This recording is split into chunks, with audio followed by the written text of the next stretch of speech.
Vamos falar de filmes, de livros e de livros que viraram filmes e de filmes que são maravilhosos.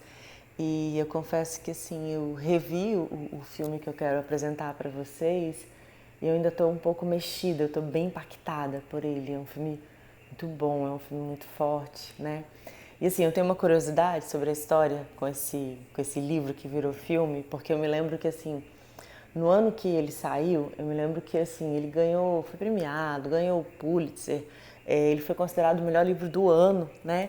E aí eu muito empolgada fui à livraria para procurar esse livro e eu cheguei para a pessoa que trabalhava na livraria e eu falei assim, moço, você tem as horas? E aí ele falou assim para mim, são 20 para as 4. Aí eu falei assim, não, moço, eu quero o livro. O nome do livro é As Horas, né? O livro de Michael Cunningham, que ele foi extremamente premiado, esse livro, né? E alguns anos depois, acho que uns 2 anos depois mais ou menos do lançamento do livro, ele virou um filme com imagina, Meryl Streep, Nicole Kidman, que está irreconhecível, porém fantástica, Julianne Moore, sempre perfeita, o John C. Reilly, que faz uma pequena participação, mas está muito bem também, Jeff Daniels, eu adoro Jeff Daniels, o Ed Harris, que está assim, impressionante, assim. Ele não é dos meus atores preferidos, mas ele escolhe às vezes fazer uns papéis em que ele consegue ser bem marcante, né? E é um filme bem pesado, assim, é um filme que eu confesso que assim, se você não tiver muito legal, eu acho que não é o momento para ver esse filme, porque ele suscita reflexões bastante importantes, né? Na verdade, ele perpassa por três histórias que se passam em momentos bem diferentes, né? Um na década de entre os anos 20 e os anos 40, mais ou menos. Depois a gente tem um pouquinho mais para frente, pouco depois da Segunda Guerra Mundial, 50 e pouco, e aí já pula para 2001, né? Então, assim, lá na década de 20 a gente tem a Virginia Woolf lutando contra o seu processo depressivo. Ela tinha saído de Londres para poder, teoricamente, ter mais tranquilidade, né? Ter uma pausa dentro do seu processo, e isso deixava ela muito sufocada. E ela está escrevendo o Madame Dalloway, né? Que é o livro que é lido pela personagem vivida pela Julianne Moore, lá nos anos 50, uma dona de casa que tem um filho pequeno, que está grávida de uma outra criança, que é casada, e que se dá conta de que a sua vida não estava fazendo sentido ao fazer um bolo de aniversário para o marido. Ele sai para trabalhar, ele era muito carinhoso, muito gentil, e ele sai para trabalhar e ela chama o filho para fazer um bolo. E a gente consegue sentir angústia, na verdade, a ausência em relação àquilo que ela estava fazendo no processo desse um dia, né? E aí a gente tem mais lá na frente uma história que, assim, tem spoiler, claro, que a gente depois vai descobrir, né? Que a Meryl Streep, ela está organizando uma festa para celebrar uma premiação, um prêmio, né, de performance de vida para um amigo que tinha sido uma grande paixão, que está morrendo de AIDS e que tinha recebido um prêmio, né, pelo conjunto da sua obra. Ele era um poeta que tinha acabado de escrever um romance e que vem a ser exatamente o filho dessa personagem que está fazendo o bolo. Ele é o menino que está fazendo o bolo com ela. Então as histórias, elas se entrecruzam nesse sentido, e que carinhosamente ele chama a Meryl Streep, a personagem da Meryl Streep, que chama Clarissa, e ele a chama de Mrs. Dalloway. Então, assim, é um passeio, né, pela vida dessas mulheres que têm vivências bastante densas, bastante profundas, que estão se perguntando sobre o sentido das coisas, sobre o sentido da vida, sobre as suas histórias. E eu acho que é um filme que fala sobre escolhas, né, e de como algumas escolhas que a gente faz, elas perpassam toda a nossa vida, e de como muitas vezes, para que a gente possa não sufocar e não sucumbir, a gente faz escolhas que são muito egoístas, escolhas que marcam a vida de outras pessoas. Então, por exemplo, a personagem que está fazendo o bolo, a personagem da Julianne Moore, ela está o tempo todo entre a vida e a morte. E tem um dado momento em que ela entende que para que ela não morresse, ela precisava de uma outra vida. E para ter essa outra vida, né, ela espera que a criança que ela está esperando nasça, e ela deixa as duas com o pai, para poder seguir uma nova vida, um novo caminho. E ao mesmo tempo que esse novo caminho ele abre uma possibilidade para ela, e ela diz no final do livro e do filme que ela não se arrependeu do que ela fez, ela perpassa a vida do filho, porque é o tempo inteiro numa relação de amor e ódio, de sensação de abandono por a mãe que ele adorava e que foi embora.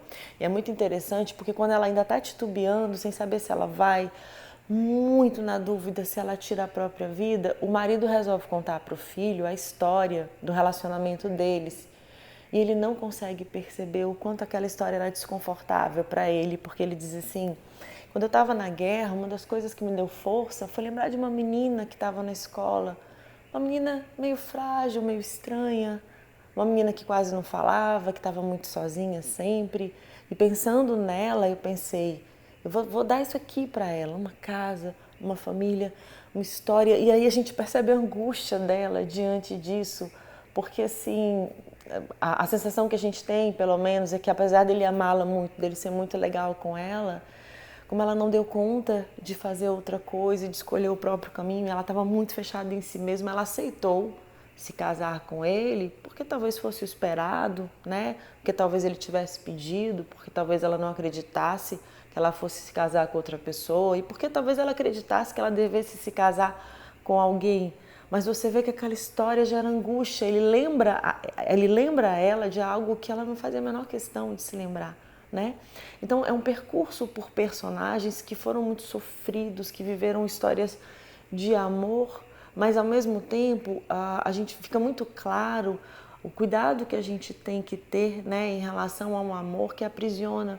Muitas vezes quando a gente se relaciona com uma pessoa que é muito carente da gente, que necessita muito da gente, a gente se torna prisioneiro desse amor do outro.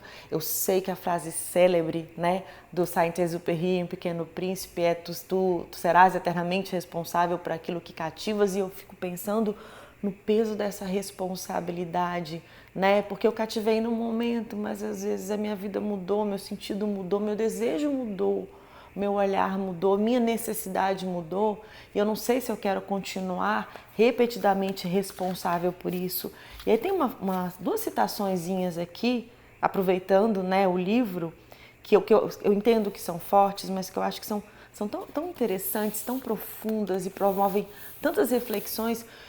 Depois que eu terminei o filme, além de chorar, claro, eu fiquei um pouco em silêncio, e como eu disse há pouco, faço ou não faço esse vídeo? Será que vai ser legal? Né? Será que as pessoas vão dar conta de ver num momento como esse que a gente está vivendo? Mas ao mesmo tempo, assim, às vezes o que a gente não escuta fora fica reverberando dentro, e a gente não para refletir, mas fica fugindo e fica na angústia, né?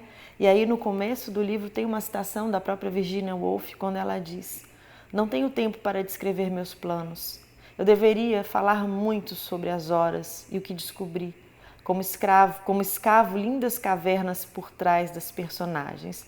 Acho que isso me dá exatamente o que quero: humanidade, humor, profundidade. A ideia é que as cavernas se comuniquem e venham à tona. Muito lindo, né? E aí tem lá no finalzinho do livro, e assim, a adaptação é muito boa, muito boa. É um filme primoroso, é um filme necessário, é um filme forte, porém necessário. E aí eu não sei se eu vou cansar vocês mais com o finalzinho, mas assim, eu achei tão bonito esse final, apesar de muito forte, e é um filme triste. E ela diz o seguinte: sim, pensa Clarissa, está na hora desse dia acabar. Nós damos nossas festas, abandonamos nossas famílias para viver no Canadá. Nós nos digladiamos para escrever livros que não mudam o mundo, a despeito de nossos dons e de nossos imensos esforços, nossas esperanças mais extravagantes.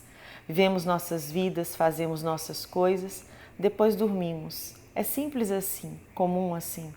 Alguns se atiram da janela, outros se afogam, tomam pílulas, muitos mais morrem em algum acidente, e a maioria de nós, a grande maioria, é devorada por alguma doença ou quando temos muita sorte pelo próprio tempo.